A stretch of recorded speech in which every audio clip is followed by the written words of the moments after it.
It's great to be able to stand under the rain here and talk to all of you out there that are getting soaked.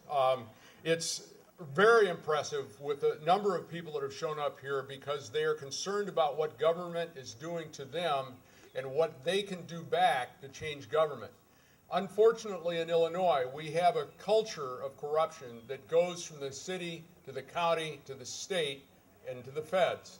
And until we change the system, and that's what the initiative is designed to do. I'm a farmer out by Rockford. I've served in the Illinois legislature for 15 years, and I've become very, very frustrated by the incredible control of the party leaders. And I'm being nonpartisan here.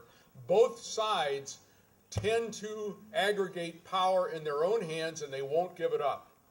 The way to get around it, the only way that citizens like you and me can directly affect it, not going through the legislature, but affect it directly, is to have a constitutional amendment on the ballot that is designed. Unfortunately, we're restricted to only the legislative article. We have two amendments. If you want to stay awake at night, you can read House Joint Resolution Committee, or Constitutional Amendment 34 and 35. They're under my sponsorship. They call for cumulative voting in this state. There are two different methods. One is a unilateral or a unicameral, like Nebraska, only a Senate of 177 members. The other version in 34 cuts the House back by one member, the Senate by two, and that is designed to get around Supreme Court challenges that we have to meet if we do an initiative. As you are well aware, California has propositions on their ballot every election where people get to make public policy. They can tell the state, as they have repeatedly, stop raising our taxes. In Illinois, we don't have that opportunity of initiative or proposition. The only one we have is if you want to change the legislature. The other elements that need to be there is a limit on the legislative leaders.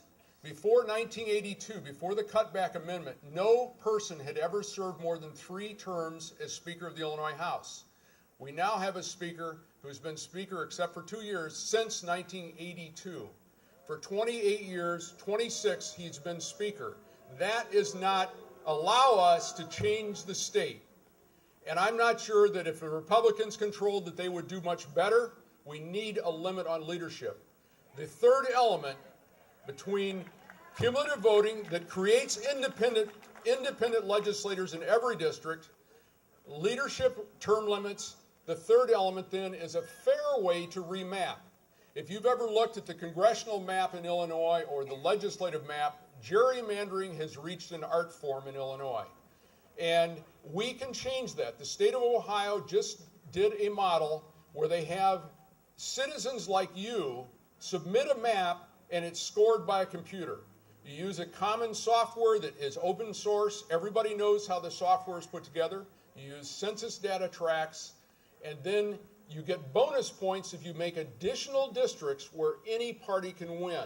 And that's the key to create independence in Springfield, is that the parties, if they don't do what the public wants, they can be voted out of office. That's not the case in Illinois. 90% of the legislators are coming back no matter what you want to do. So getting a fair way of remapping is essential. We have the model from Ohio, the state of Ohio, that's very similar to Illinois. We believe it will withstand constitutional review by the Illinois Supreme Court. And what I would like to do now is work through the crowd. I've got a number of clipboards. We'd like to take down your name and your email address. If you'd be willing to go out, we need to collect by next May 2nd. We need 280,000 valid signatures. We need really 500,000 to make sure that we don't get it knocked off the ballot. We need to collect those over the next 10 months, and we need volunteers that will take them out with them to their schools, to their workplaces, to their churches, to the shopping center, to the county fair, any place you are. If you're willing to take a clipboard with a petition, we will try to get those out in the next couple of weeks and start gathering them. This is the way to put pressure on Springfield to get real reform. Reform in Illinois failed miserably this spring. Freedom of Information Act was a huge accomplishment according to the leaders, and yet they exempted the General Assembly, so you can't find out what we do behind closed doors. Contracts. State procurement was reformed. As far as the executive branch, the legislature exempted itself. We think that there's fire that they're trying to hide, and that's why they won't allow us to examine the contracts that are given out by the leadership in Springfield. Those were the two highlights of reform. The campaign finance reform went the wrong way. It centralized even further the control of the caucus leaders over who wins and who doesn't win. We need to put it back in your hands, where if you volunteer for a campaign, you give your hard-earned cash, you're not going to be overrun by a party central leader who can parachute in from outside your district, determine who represents you. It should be up to the people in the local districts to determine who represents them in Springfield, instead of Mike Madigan and the other leaders who choose what person they want to represent you rather than you choose. I'll circulate with those petitions. I'd love to have you on board the team. It's going to take a major effort, but believe me, this is a great place to start. You're patriots. You're out on a rainy day trying to make your voice heard.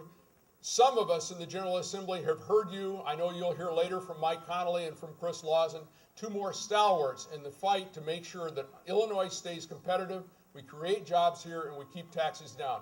I thank you very much, and I'll be working through the crowd.